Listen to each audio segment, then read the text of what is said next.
I know y'all read. I know you can see the number that they're announcing it 9 times. Yeah. Get out of my way. Get out of my way.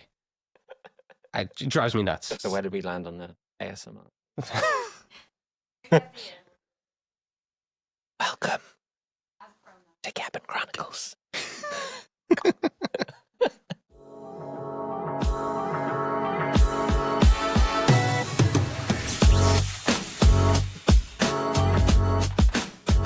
Okay. Welcome to Cabin Chronicles. My name is Simon Cuthbert. I'm the Vice President of Licensing, Programming, and Distribution. My home airport is New York, LaGuardia, I would say. The best airport in New York. Doesn't fly anywhere, but it is very, very nice. And we're here in New York 2 days after the Oscars, so we're going to talk a bit about award-winning cinema, which we love. And I'm Alessandro Digiovanna. I am the Director of Content Acquisitions at Anuvu Distribution. So I focus on, looking for the best content to acquire and distribute to airlines globally. My home airport is also LaGuardia, and I'm excited to talk about amazing films. There we go.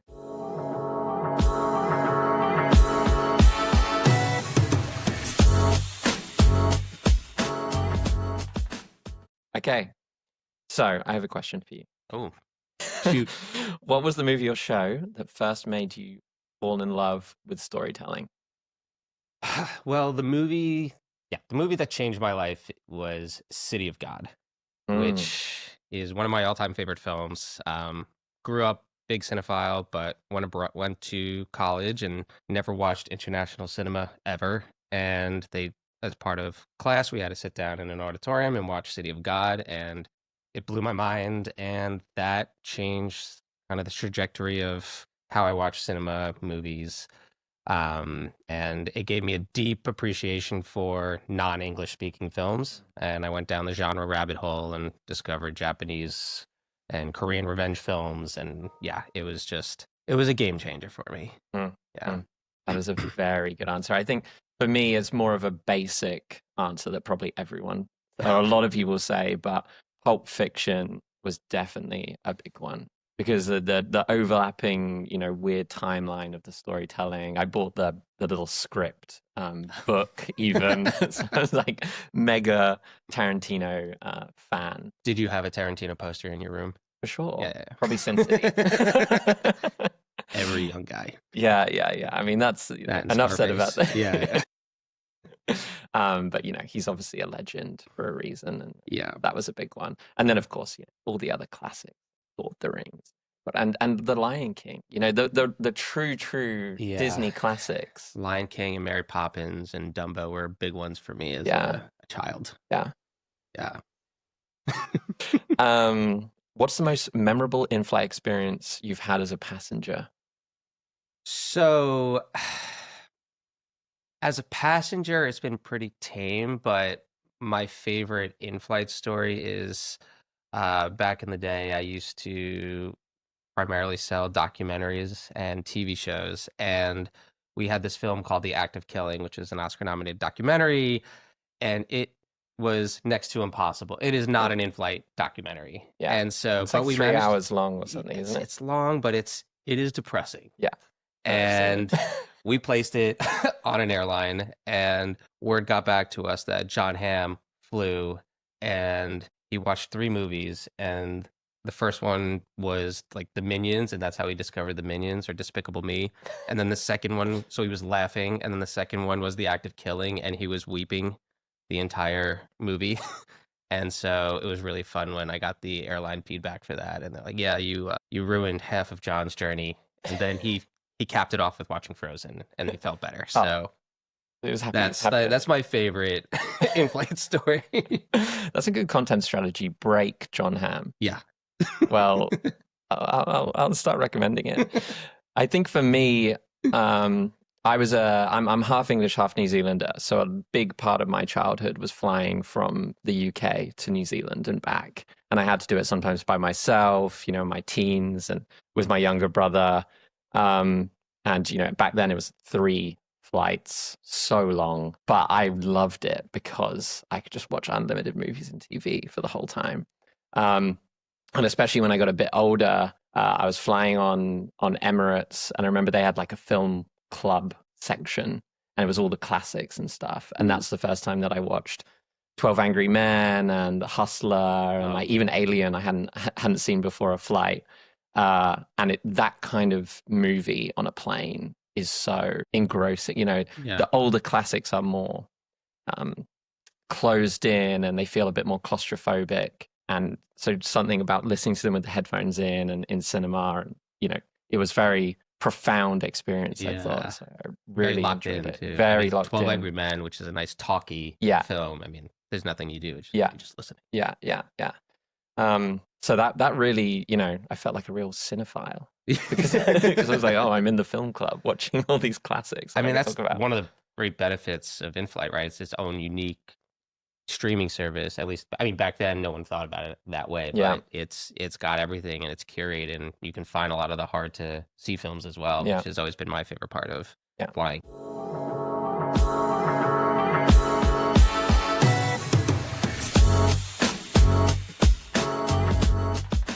But we are here to talk a little bit about award-winning cinema. So from your perspective, why is it important for an airline to offer award-winning films? Well, I think we see it a lot in the data because the big blockbusters are really geared towards a certain demographic, right? Like the stereotype has been younger men that go to the cinema the most frequently. But obviously the demographic flying in an airline tends to skew a bit older. It's different to who goes to the cinema. You know, horror films do mega dollars in the box office. So do kids films. And of course, kids films are important in flight as well. But horror is a genre that we don't, you know, see on most airlines. And award-winning films fill that gap of a different demographic that want to watch something great, interesting, something they've heard of, but maybe they haven't gone to the cinema. Maybe it's not even available in the cinema yet. Yeah. So I think it's really important to hit that diversity in genre. Not to mention, people think the whole in-flight entertainment experience is better if they start to see these award-winning films in the library. They value it. They see the prestige of it, and you get a halo effect across your whole brand alongside the blockbusters and the actions and, you know, the sillier films. You need a balance. I agree. My favorite part about airlines programming this, and this is just a personal thing, is like you said, sometimes it's hard to find these films, especially like, you know, a documentary or an international title. They might only get a 1-week run in theaters, and then they kind of sit for 3 to 6 months because they want that award pedigree. And so, you know, it's a perfect opportunity to kind of play catch up, especially if you're trying to prepare and, you know, get ready for the Oscars and things like that. So yeah, it's super important, and, you know, it makes the flight a little bit more memorable, I think. Yeah. You know? I mean, when I lived in Hong Kong and Portugal as well, most of these big award-winning films never even made it into the cinema at all. Yeah. And so you're waiting there and you're looking at the cinema waiting to see it come out, and then it just never does. Like, we're very lucky in New York. Basically everything premieres here and is released here for a small theatrical run at least, just so they can get into the Oscar conversation and the Oscar race. Yeah. And that's it. And then if they win, then they, you know, get a larger release. And if they don't, where do you find it? You know, the streaming services help, but it's not like everyone has access to every single streaming service. Exactly. Yeah. And do you think the prestige content influences passengers' perception of an individual airline? For sure.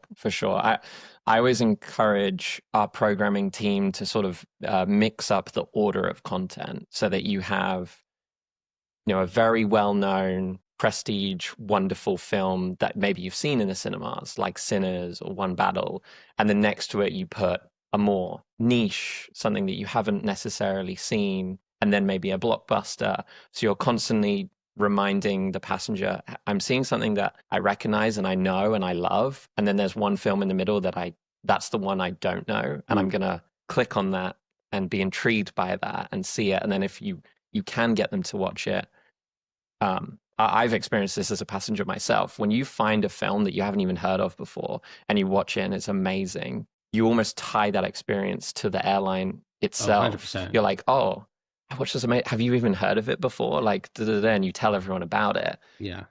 Which I think happens more often than you I would think those expect. are the most common stories. Yeah. It's like when we talk about, our jobs to people, and they're like, I didn't even know that was a business. And they're like, yeah, well, actually, I watched this one movie on X flight. And the fact that they remember that flight because of that movie, I think speaks volumes to Yeah. kind of the importance of curation and the hidden gems. And like you said, these sort of smaller films that are getting properly merchandised in the user interface. So that's amazing. Yeah, sure. Okay, so Lay it you're on me. traveling around the world, going to these film festivals and basically get endless options, endless scripts. Mm. But what goes into trying to select an award-winning film for us for in-flight? Yeah, it's tricky. There are a few components that we look at when we're looking at a film, kind of in the early stages in a pre-buy on script. We're obviously looking at the cast. That's super important. We're looking at who the screenwriters are and the directors. And what I think people don't realize is how important the producing team is and their ability to make quality film, because the less stress that exists behind the scenes, the more of a quality effort can be put on the screen. And so, I think of films that there are production companies like 2AM, for example, and a few others where, they, I believe it's them, they co-produced Past Lives, for example. And so when a film like May December rolls around, which we had, and Netflix acquired it for North America, I saw that they were part of the production team. I've looked at their caliber of films, and I can say from a pre-buy perspective, this is a trustworthy acquisition because we know they're going to make the film's going to get made. It's going to be completed. And we just have to kind of trust that they're doing their job well enough that the final product is great. And then when we're looking at kind of completed films, I think the festival pedigree is incredibly important, right? The Cannes Film Festival is a launching ground for so many high quality award films. I mean, this year, I think it was 4 of the 5 best international films premiered at Cannes. Um, and I mean, Neon did an amazing job. They had most of those, right? And so, looking at Cannes, looking at even the Toronto Film Festival, which is prestigious in a more commercial way, but some of these commercial films end up getting acquired, and they have specialty release, and so we look at all of those components, and there's a little bit of luck, I think, for everybody in acquisitions, because you don't know when you don't see the film, and you kind of have to trust your gut. So I think there's just a natural instinct that comes with being a film fan, loving movies, understanding what historically has been considered award worthy, and those are kind of the different components that we look at as we evaluate a film, and hopefully eventually have an award nominated title a year from then. Yeah. I mean, surely you just see which film Leonardo DiCaprio is in. Always. I mean, that's that he's got a pretty good track record. Yeah. I remember there was a brief stint where I was doing what you were doing, and I was at Cannes freaking out. You go into meetings and they have 20 projects and none of them are made, and they're like, we've got 2 offers. Are you gonna join the race? Yes. And then you realize a lot of that is bluster and sales tactics. But I remember early on, had a meeting with A24, and I think already Tammy had geniusly secured Everything Everywhere All at Once. So at least I didn't have to make that decision, and that was a huge hit. But I was reading the script for The Whale, and it's about this morbidly obese man set completely in his apartment. Brendan Fraser, who wasn't doing anything at the time really. There's an opening scene, if anyone's seen the film, that's pretty graphic and not appropriate for airlines. But I remember that the A24 team were just so excited about the movie, and they were putting everything behind it. They showed me some scenes that were really powerful, some completed clips. And so we did go for it, after probably 20 calls trying to figure out if we could make the money back. But obviously it won the Best Actor Oscar, and was a huge hit in its own way. But yeah, it's quite stressful. It's reading terrifying. Scripts. Yeah. I remember the first couple scripts I read, I went, I have to make a huge gamble on it. I mean, Yeah. the entire industry itself, entertainment, is a huge gamble, and it's incredible that any film gets made. But yeah, it's wild Yeah. how that's the process. Yeah.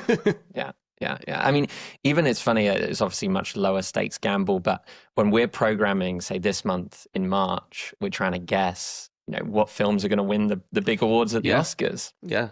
And we're booking that in December, and our programmers are trying to think, okay, should I put this film first or this film second? And they're pretty good at it, Yeah.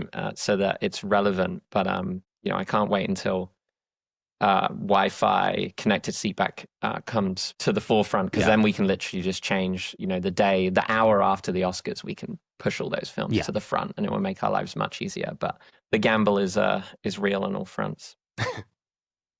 So we've spoken a little bit about this already, but how do film festivals help you discover the award-winning content? I mean, it's a combination of their curation and me spending the time to actually sit down and watch the movies. When I go to a festival, depending on the festival, most of the time I'm in meetings. So I, actively have to carve out the time to sit down and watch a movie. And I know there are plenty of acquisition people that will, they'll only watch 20 minutes, and they'll be able to make a decision because, that's fine for their territory. But in my position, I have to watch the whole film because, God forbid there's a plane crash in the final 30 minutes. And I go back and I'm like, yeah, this movie was great and I loved it. We make put in an offer, and then I find out later that, that was a problem. Okay. So yeah, that's I do have to stay for the whole thing, but I think you can trust certain festivals most festivals always have a handful of good films, or hopefully more. And when you're talking to people, whether it's in meetings or at networking events at these festivals, there's always a buzz in the air about, probably 6 to 10 titles. And so that's super helpful for me in terms of narrowing down, all right, which films am I going to put my time into? Which films am I going to screen? And do I have to cancel meetings and shuffle my schedule around to make this happen? Because at the end of the day, we want to be the ones distributing those best films. It's a lot of just kind of reallocation of time and figuring it out and listening to people and becoming friendly with the other acquisitions teams and sales teams. So that's kind of how I have to approach discovery at these festivals. Yeah, it's great networking and meeting the theatrical, the French. We were just speaking with the French theatrical buyer for a big cinema chain in France, and understanding what they're thinking and what is powerful for them and what they're looking for. Yeah, because then you kind of know at least a snippet of what a passenger audience will be excited for, and what a country is pushing really, really hard in their specific territory. Yeah, and it validates some of our acquisitions because we can then say, all right, well, we know French-speaking people will probably enjoy this film if the major, distributor in that territory is going after it. So it's super helpful, I think, getting all those different perspectives. Yeah, it's interesting. It's great there's such a diversity as well. Like, you need to go to certain, I think right now, for example, not a film festival, but a film market in Hong Kong is taking place. And that's such a specialty buying landscape for Asian films. And then Gabby and our team goes to Italy to pick up a lot of European cinema and things like that. And you have Berlin Film Festival. Each one has its own identity. Identity and niche, which is quite interesting. Yeah. I mean, on that topic, which festivals do you find consistently have the best titles? Hands down, I think Cannes, from an award-winning perspective, always incredible films on both Hollywood English language as well as international non-English language. I would say probably the Toronto Film Festival from a more commercial standpoint. That's a festival where I get to screen just the entire time. It's one of my favorites because of that. I limit the amount of meetings, everything's completed, and kind of just sit back and binge as much as I can to give us the best positioning for the best commercial titles that have the most wide appeal. But I personally, I love genre films, which are not always the best for in-flight, but there's always a gem in there. And so I monitor festivals like South by Southwest very closely. I monitor the Tribeca Film Festival, which, it's much smaller now than it used to be in the past, but there's always one or two titles in there that I tend to gravitate towards, and they tend to work for in-flight, and those are the discovery ones that we like to program. So, but Cannes and TIFF, I would say, are kind of the big ones. Yeah. It was interesting. I saw a stat on, out of all the films in the Oscars this year, which ones premiered out of which festival, and it was Cannes, TIFF were huge, and then Venice as well. Yeah. And those were the three overwhelmingly had pretty much all of the premieres. Yeah, I would love to go to Venice. So. I would also love to go to Venice. So if we can figure out how to make that happen. If my seniors are watching this. A lot of our films premiere in Venice. Smashing Machine was there. And Hitman was there. If we have to spend a couple of weeks in Venice, it's for the love of the game. It's truly for work. It's truly for work. So, when we're looking at some of these award-winning films coming out of the different festivals, what challenges exist when it comes to licensing these films for in-flight entertainment? I mean, I think the timing part is one of the hardest. But for a couple of reasons. One is programming it before potentially even the nominations have come out. So you have to guess which films are going to be nominated, let alone win, before it's announced, so that when passengers arrive, they can see everything. So I think that's a huge challenge. I think, of course, once a film does get a bit of Oscar buzz, sometimes people can get very excited about that and pricing goes crazy. And so it's about managing those expectations and working within the confines of the budget, or trying to be creative. That's always a bit of a challenge. But I think in general, we're very lucky because we can buy from everyone, essentially. And we can get pretty much every single Oscar-nominated film, no matter where it is in the world, or as a complete collection. Probably the only place in the world that you could have a complete Oscar collection is in the in-flight market.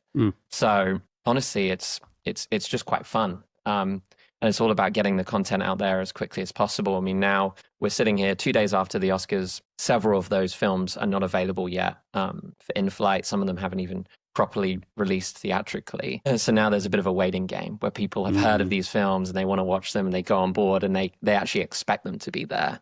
And so we always see, April, May cycle in-flight CSAT scores go through the roof, because that's usually when you actually have a complete Oscar collection and it's still very fresh. Right now in February and March, people have heard of the films, but they're not available yet. So it's a bit of a tough run until you get to that kind of peak CSAT score period. Do you find that, some of the overzealous distributors, I feel like I would also want a premium on my award-winning product. Most people are playing ball, though, conceding a little bit, like, all right, sure, we understand this is a bigger film now. This is an Oscar title. It should warrant a slight premium. Well, I think it's challenging because you have set budgets, but the great thing about getting an award is it means that more airlines want to book it. So it may be a challenge to get a premium. Of course, we'll try. I mean, we want to support the filmmakers as well, and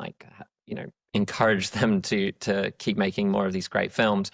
But at the very least, we might have a lot more airlines that are interested in a film than are usually. I mean, most airlines don't have, for example, a Brazilian drama budget or a Swedish, like, I have to have the best Norwegian film each year.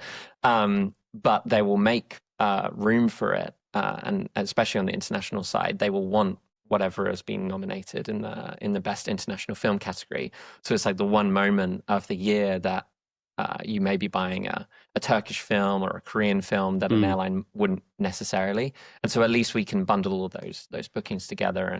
And how do you manage expectations on the editing front? This is my least favorite topic, but edits are a natural part of our business because certain things are just not appropriate for in-flight, or, you might have a kid next to you, or there might be, government or religious reasons for films, but there's also the filmmaker aspect, and some films directors can be challenging and precious of their product, of their film, and I completely understand. So how do you manage that with your airlines? Yeah.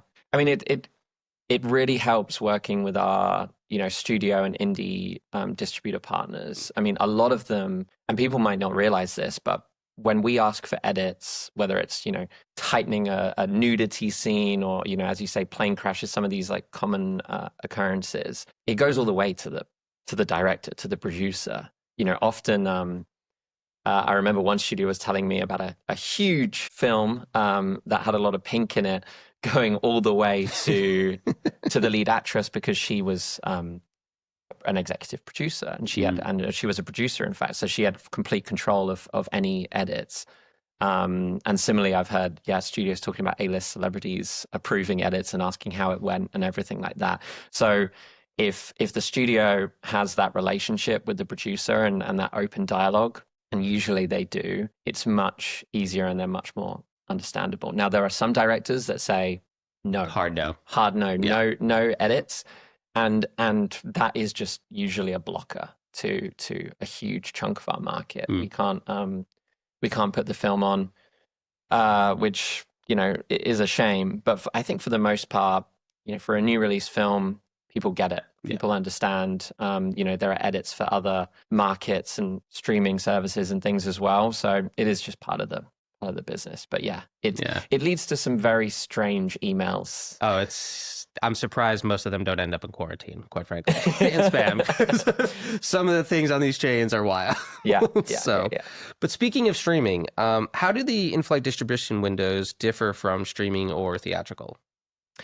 I mean, we always fight for a premium window, right? And for the most part, I think we're pretty successful. I mean, a few years ago, a global theatrical release just really wasn't a thing. You would release in the US, see how it does, then you would release in the UK and Australia, and then you would slowly release around the world. And a lot of films still do that. They have a staggered release. But in flight, we go from the first theatrical release, and then we have a holdback for a certain period. So that's why sometimes in certain countries, you're actually releasing the film, around the theatrical time or very close to it.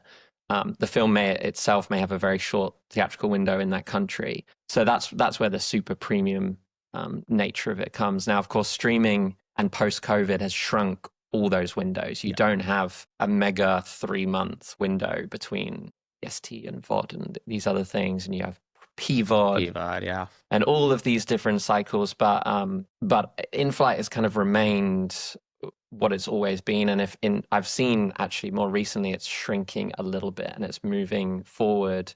And, Universal just announced in the news that they're actually extending their theatrical windows back up in the next 2 years. And of course, Paramount's acquisition of Warner Brothers, they're a very theatrical first studio. They always have really healthy windows. I mean, Sony doesn't have a major streaming service of themselves. They do second window to Netflix. So it's still quite a premium offering, but we're always going to try and fight for to shrink it as much as possible. And as I say, like a lot of the films we put on board never even go into theaters or necessarily even a streaming service. I think there's a Letterboxd, not sponsored by Letterboxd, but I do love Letterboxd. It's important, but they have a section of EST and VOD buys that just don't exist anywhere else. Like you literally can't. And some of the studios tell us this as well. It's like, this has been pulled off the streaming service. You cannot get it anywhere. Maybe you can pay for it, $9.99 as an EST. That was 28 days later for a very long time. Yeah, it was frustrating. Yeah. You have to go rent it at the library if you wanted it. Yeah. I mean, sometimes it's wild to say, but sometimes rights just get lost as well. Yeah. And no one really knows who has it and where it falls. So 100%. It's just not. And these are often the classics, the really, really good films. I mean, we randomly picked up Memento. I mean, and that's Christopher Nolan. Like, it's crazy. I hear he's good. he's an up and comer for sure. So what trends are you seeing in the types of films travelers want to watch? I mean, for me, I want more rom-coms. A rom-com will smash it every single time. It almost doesn't matter what the fit, as long as it's got great cast. It's the films of the 2000s of an A-lister or a couple of A-listers and a light beautiful film. And we're seeing it in the box office as well. Yeah. Okay, maybe not, but a more female skewing audience, something like The Housemaid, something like It Ends With Us.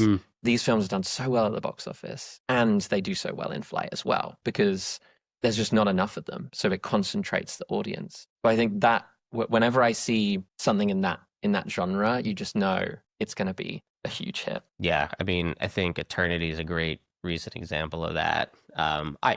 As long as we get some of the A-list cast, I am all for that. Yeah. You know, I think we're not seeing enough of it, and hopefully, you know, no one's expecting these to be incredible films. I mean, it's wonderful if they are, but if they are a solid B and they're light and they're easy to watch, yeah, I'm here for it. Yeah, I watch them. Yeah. I'm not necessarily watching them at home, although I'm sure my wife would prefer if I watched it with her. But yeah, no, I think that makes a lot of sense. And I think from a trend perspective, that's exactly what passengers want. And we're starting to see that on the acquisition side. There's been kind of a flood of romantic comedy scripts or maybe even slightly anti-romantic comedy projects coming up. And really, we're just kind of waiting for the right talent to be attached to it before we make a play, or at least see the final product. Because, you know, when we're looking at a film, one of the things that I still care about a lot is having a theatrical, because then, you know, there's a lot more exposure, there's a lot more opportunity for people to see the film. And, you know, sometimes, no offense to people, but, you know, people don't trust their gut when they evaluate a film, and so they need sort of the outside opinions of critics and of audience members to say this title is worth booking. So, you know, we love it when people watch a film and they get it, and a programmer puts it on board. But having that theatrical release, I think, really helps, especially if it's a positive theatrical release, right? So, yeah. I'd say the other big trend as well is, again, it's the same on ground, is international content. People are really way more willing to watch subtitled content or dubbed content than they were before. And I think in-flight has been guilty of, like, these are the new releases, and they just happen to all be Hollywood, all English language, right? And then you have to go into the little international section that's hidden down to find the new releases in other categories. But now, you know, we're programming and putting in the major Korean hits, the Japanese hits, the Indian hits. Like, they are way more popular across the globe rather than just for their specific country. And people are really open to watching the best content for whatever it is, you know, Triple R or a Parasite. These kind of films have led the way and unlocked the several other audiences. And of course, like K-dramas and stuff like that are wildly popular. I mean, K-pop Demon Hunters just won best song, and, you know, for I think that must have been the first Korean ensemble cast to win that award. It's just amazing to be able to bring that international content right to the forefront of the GUI, again, exposing it to a way bigger audience, and just bringing that diversity. I think airlines, even if they don't fly to a country now, are considering buying content from that country, which never happened before. You know? That's amazing. That's amazing. Which is why, I mean, it changes my acquisition strategy on that side as well. So, yeah, thank you for booking more international titles, because those are my favorite. So, and RIP, No Other Choice for not getting any Oscar nominations. It really deserved it. Yeah. Anyway, I digress.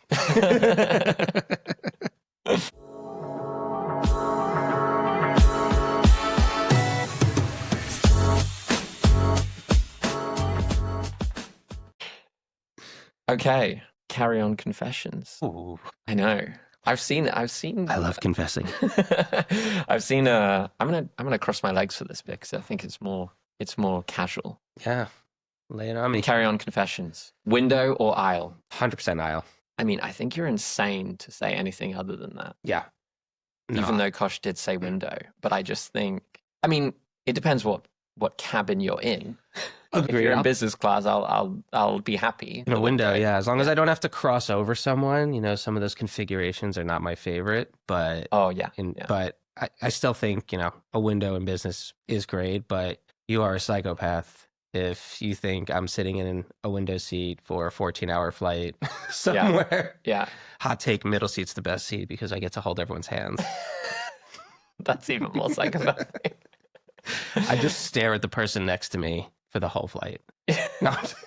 Just don't watch anything on your screen and watch it with I'm them. raw, looking directly at. That's a power move to like see what someone's watching and then start watching it with them and just scroll forward. Take their earbud out, put it in mine. Just it's a minefield. Yeah. No, but for sure, aisle. You gotta stretch those legs. Yeah. I might do window if it's like in the emergency exit row and you know, if that's my only choice. But I'll usually pick a flight because there are aisle seats open. Or if I got moved recently because of an aircraft switch to a middle seat from an aisle seat. It's awful. It was horrific. Yeah. And I genuinely thought about taking the next flight, but it was fully booked. That's how much. Rough. I think a window's fine. I can survive a window for like maybe 90 minutes or less. Yeah. Then I'll be like, all right, it's the daytime. I'll watch the takeoff. I'll watch the landing. But usually I sit down. Once everyone gets in their seat, I'm lights out. Yeah. Comfort rewatch or something new? Something new. I rarely rewatch movies. I used to back in the days of Blockbuster, but now there's so many movies and it's so hard to keep up and there's a lot of old films that I've never seen. So I'm constantly trying to watch something new. Like I think last week was the first time I rewatched a movie in years, and it was The Other Guys. Because I was like, does this movie still hold up? Like I've been seeing a bunch of bloopers. Yeah, it was still fun. It was stupid, but I enjoyed it. But it was a good way to it's like I need something mindless, and I don't really remember much. But all the bloopers kept coming up on Instagram and TikTok, and I was like, all right, let's do this. Don't you think it depends on how long because I'm always something new on a short haul flight. Always. I just watched Blue Moon, and If I Had Legs, I'd Kick You, and like I hadn't seen The Pit yet, so I was watching that. Just started just so much great stuff that, as you say, I want to tick off. But as the flight goes on, you know, say if you're on a 15-hour flight and you're in the 13th hour, it's hard for me to go, right, it's time to watch something prestige or something new. That's where I will consider falling back into a comfort. Interesting. A comfort watch. Interesting. Like, especially on TV. You know, The Office and Friends and things like that. I mean, but even then, they've got the Office spinoff. I might as well just watch the Office spinoff. Yeah. Or I will pass out or put on some music. I'll like take a break and or if I'm feeling really ambitious, I'll read. I was seeing a survey yesterday that said 50% of people read at some point in flight, and I thought that is just a lie. Yeah, that is people saying in a survey, "Oh, I read." Yeah. They wanted to validate. I think that they like to read. Yeah. I always pick up the newspaper if they offer that, and then I just for 25 seconds you're like, I'm good. Yeah, and then watch The Other Guys. Movie you always fall asleep to? I don't fall asleep during movies. That's a hard rule I have. If I'm going to start it, I'm going to finish it. I think, especially in flight, I will pause it. If I'm getting tired, I don't want to miss it. Why am I watching this movie? I picked it. I'm going to watch it. This is part of a problem though, is I'm a completionist. So I have to, but at best I will, do one of these, either in flight or if I'm in the theater, but no, I don't fall asleep. I refuse. Yeah. I mean, I struggle to fall asleep as well, and especially watching something. Yeah. I don't understand that. It's just rude. Well, you need to take a flight out of Hong Kong because you look around the cabin, everyone's asleep within like 4 minutes of taking off. It's very impressive, and I'm very jealous of that ability. And then once you've taken off, people wake back up and start watching stuff. Yeah. I mean, I think it's whatever I've watched too many times. Like I could fall asleep to June, I reckon, because I've seen it. You're like, that soundtrack is great. This is so peaceful. Yeah. It's a lullaby. The war and battles and everything. I think if I didn't have the sound on, Dune would be actually a pretty nice film to fall asleep to. It's weird. It doesn't make any sense, does it? No. But I rarely. I mean, there's some good sleep content on flights now as well. Yeah. Like relaxation and podcasts. I have put some of that on. Yeah. Because it's good having the over-the-ear block out everything. Yep. go to sleep. Mm-hmm. I'll more fall asleep to podcasts, actually. That's a good... Yeah, there are some really dry, long podcasts. Some of the history ones I The try, and 3-hour I'm like, ones. this is fascinating to me, but I can't do this anymore. Yeah, I'm out. Yeah. Okay, lounge or straight to the gate? If you have lounge access, you should. I don't think this should be a choice for anybody. You should be going to the lounge to relax. So many people are like, they don't want to waste, they want to get to the airport as late as they possibly can and go straight to the gate. Yeah. What do they call that when they're just like, all right, we have a half hour. We're gonna risk it. Yeah. There's a phrase for that, and many of the youth have failed. Yeah. And especially now with the TSA problems. Exactly. Yeah. If I was flying through Singapore, I would probably turn up to the airport like 20 minutes before my flight. Yeah. But in the US, I am just so paranoid. And in Europe and everything, I've missed a lot of flights, and I've gotten there so early, and I've still usually in transit, to be fair. Oh yeah. But yeah, I'm. Those connection times are awful. Sometimes you have like 45 minutes. My wife gets so annoyed at me though. I'm like, well, what if there's traffic, and then what if there's security, and then we're literally there for an hour early. But that's fine in a lounge. That's what a lounge is for. Yeah. I mean, the lounges have changed the game for me. That is, I'm gonna have my lunch or my dinner there. I'm gonna relax. When I'd have to sit at the gate for an hour, it's awful. I don't want to pay $20 for a miserable ham and cheese sandwich from a vending machine. Yeah, like it's. Why would I do that? And then I can get a nice cocktail. Yeah. I love the lounge. Some of the great lounges around the world. I mean, they're an experience in themselves. I was just in Chase has a new one in Boston, and that was glorious. Yeah, it was glorious. Yeah, I mean, some lounges have massages and gyms and haircut. Yeah, a hair kind of lounge once. Did you? Yeah, Virgin. How was it good? I can't remember, but I was very young and I was just excited to be in the lounge in the first place. I think it was probably one of my first business class flights. So I was just thrilled to be there. I sat at the bar and everything on the plane. What's one item you overpack every time? Ooh, this is a good question. I'm really good at not overpacking, but sometimes on a business trip, I do pack too many like suits or shirts or jackets. I think, I'm gonna wear all these, and I don't. I don't. It's foolish. What about you? Now, as being a young dad, well, is that the right wording? I'm young, and my child is also young. Both can be true. Both can be true. A young dad of a young son. Yes. I am overpacking nappies because I am so scared of some kind of issue. And I think on one of my long haul flights, we did get down to like one more. Because logically you think, this is a 10-hour flight. Yeah. Surely it's like regular life. I'm going to pack 2, 3, 4. No, you need 10 or something, just in case. Yeah. Because you never know what's going to happen. Yeah, with a baby, that seems high risk. I feel like yeah. The safe thing is to always overpack with that. Yeah. And I've had some experiences in airport bathrooms trying to change my son in that tiny thing. And oh no, you can lose one. You can man down one French. Oh no. So I'm not even sure if it's overpacking, but What I have noticed lately is I feel like I'm starting to pack more shoes. I don't like it. I used to be just, all right, I have my one pair of dress shoes.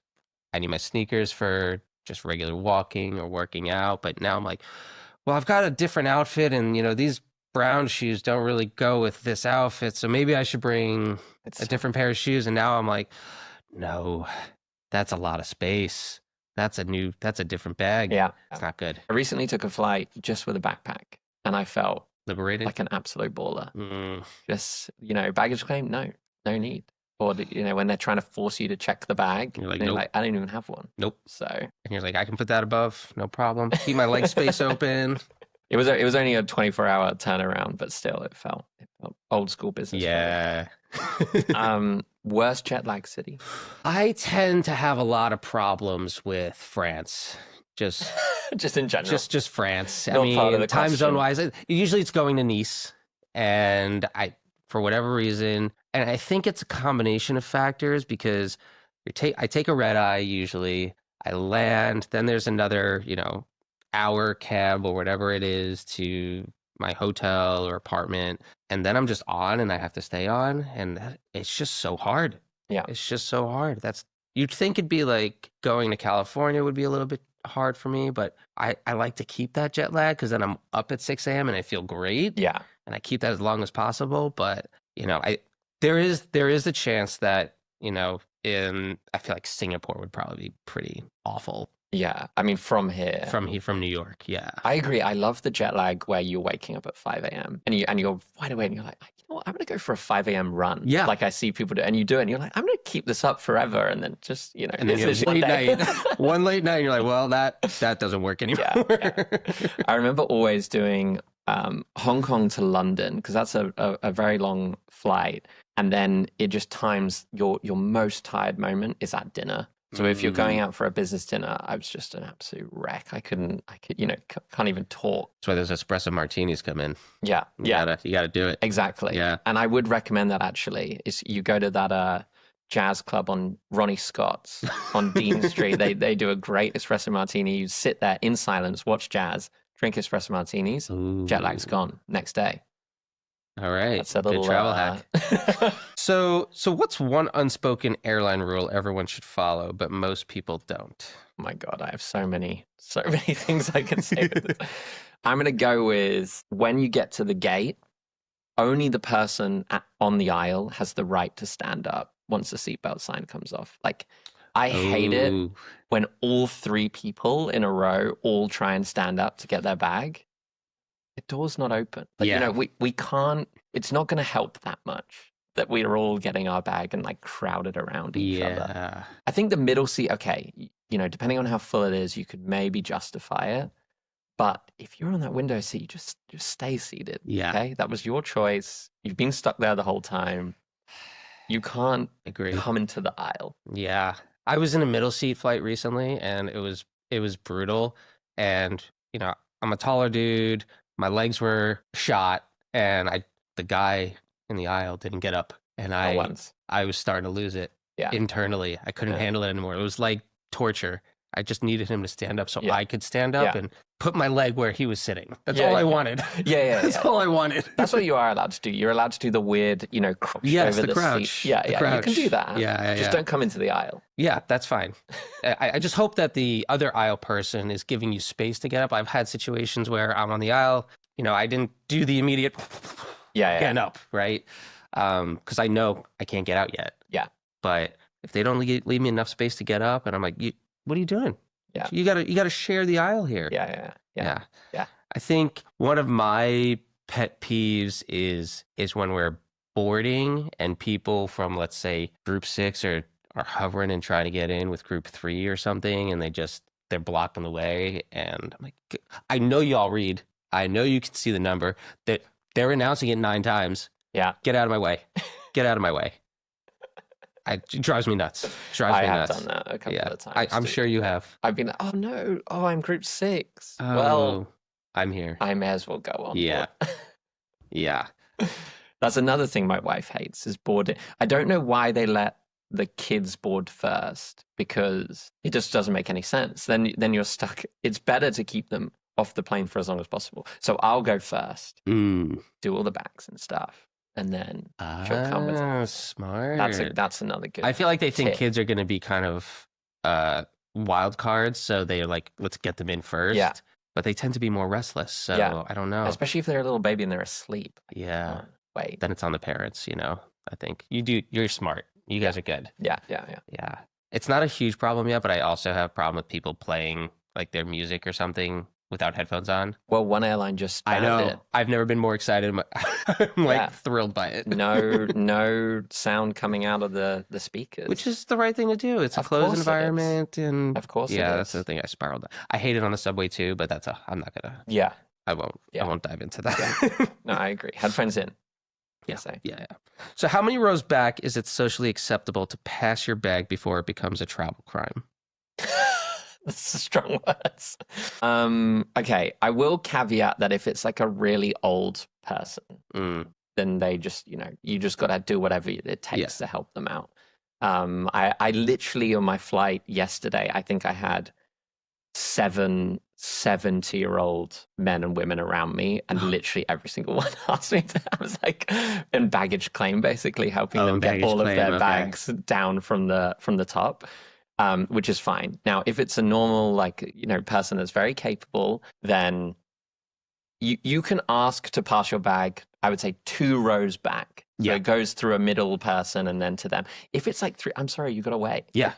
Again, you just got to let those people go off, and then you can go back and get your bag. But if they start trying to push, sometimes I see people, the seatbelt comes off and they just run down the back of the cabin to go get which their is bag. fine if they can make it far, but also like you're gonna hit a wall, and then they're blocking people, and then they ask to go back to their original play.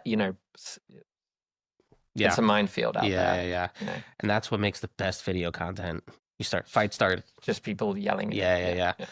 No, I agree. I think 2 is the max. I don't really, outside of like I think 2 people or 2 rows at most. For a middle person. Yeah, because I was thinking originally when I heard the question, I was like, how many people are sitting here mid-flight trying to pass bags back? But it does happen. It's just for the overhead bin kind of stuff. Yeah, because I think I would lose it if someone was like, oh, I've got a bag of French fries here. I'm gonna pass it back. Can you just like send this to like row 12, please? Thanks. I do like putting my bag, if you know it's full, and you just put it really far up. Yeah. And then as you leave, you just grab it. Don't even break your stride. Just grab it out of the top. Yeah, that's a pro move. Yeah, that's a pro move. Yeah. So what's your ultimate airport outfit? Comfort first, style first, a strategic mix of both, perhaps? There we go. God, I'm not comfort. Like I'm not dressing in my pajamas to a flight. You're gonna fly like this? Yeah, business. All business. I still treat travel as a luxury experience. Okay. So, and I also have I know how the systems work. So this is not true, but I still kind of think if you're dressed for an upgrade, you might get one. Old school mentality. Yeah, but it's just not the case. It's not. But yeah, I'll rarely. That's why if I am traveling in business class and they give you pajamas, I'm like, oh, this is so good. I might bring more comfortable clothes, but jeans are comfortable enough. I don't know. I am very much comfort first. Well, if I'm going and need to land and be on, I will dress businessy. But I was in LA. I was dressed kind of similar, nice shirt, slacks. Got to the airport for a red. I went, there is no world in which I am wearing this overnight. And I switched into my joggers, a t-shirt. Still look presentable, but I am comfort all the way. I threw my hoodie on, going to sleep. Hoodie, sunglasses. Oh yeah, don't talk to me. Don't talk to me. I'm in my own zone. Yeah, but I just even jeans after a while are not like super comfortable for me, and I feel like sometimes I need to take a page out of I see people in the full tracksuit, and I'm like, you're right, that I bet you that is comfortable, but then I need to match my partner and do matching tracksuits, and that becomes a whole thing. And I'm not prepared for that. No, to be honest. No, I think that's a bit much. It is. I think you should try a full suit and order a martini and just yell on the phone. I couldn't do it. I don't understand how people do it. Like, thankfully, I do see people take their jackets off, when they're doing the full suit. But I see you're on a 12-hour flight and you're rocking in a full suit. Yeah. Okay, what are you doing? What are you doing? Yeah. Even a transcontinental flight right, New York to LA, I think 6 hours is hard. I can't do it. But they take your jacket for you, and then you can just go to the bathroom. You can change it to pajamas. Go da. Yeah, but then I'm wearing a button down, right? It's tucked. I don't want to wear it tucked in, and then it's bunching. I don't know. I have a lot of problems with style in flight, and I understand. I can't do it. I'm not like you. I'm not calm and collected. I need full-on relaxation. I'm not calm and collected either. The one thing that I've learned, which I would say is a pro move, is shoes with no laces. Like I have some shoes that kind of are like the pre-tie, and you can just slip them on and off really easily, and that is so good. I mean, you don't have to take off your shoes as much for security anymore. No. But when you did, and plus when if your feet are harder to get the shoelaces on after, just having like slip on, slip off is amazing. That's a good point. Because otherwise, sometimes you go, I'm not going to wear my shoes to the bathroom. How bad could it be? And it's always bad. You have to. Yeah. So just slip on, slip off. that would be my Yeah, that's a good call.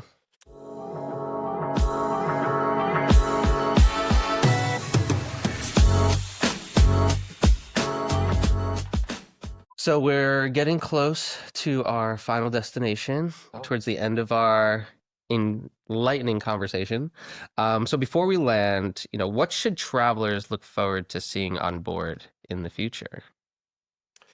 I mean, my hope is as content servers get bigger or via streaming, we get complete box sets, season, multi-season TV shows, just like on the ground. I think that is the one thing. You don't know what movies aren't there necessarily.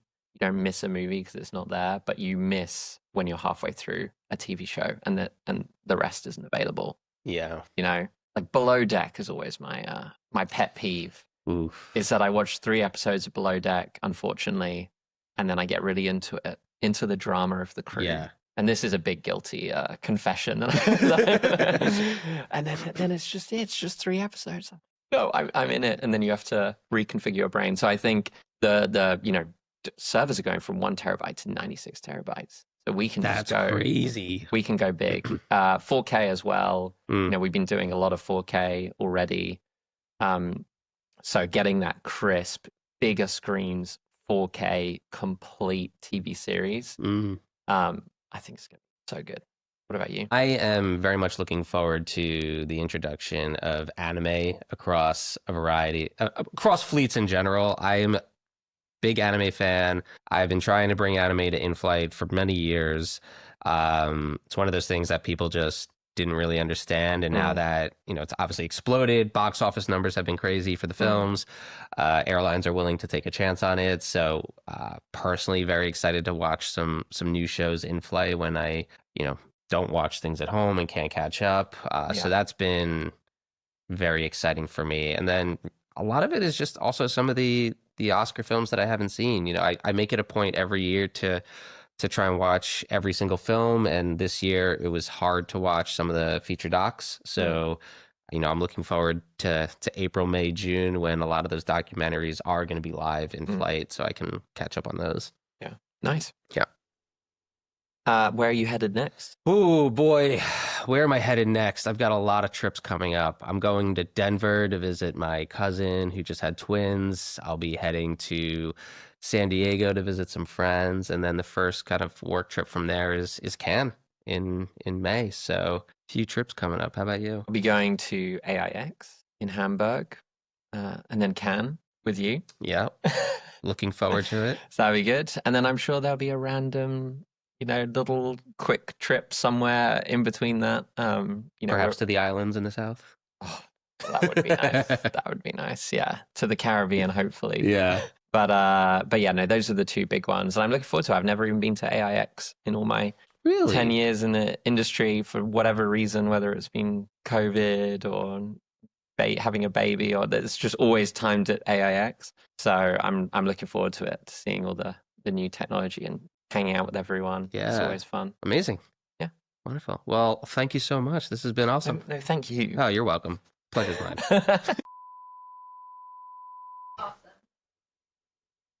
Way better than Kosh and Jow, I heard you say.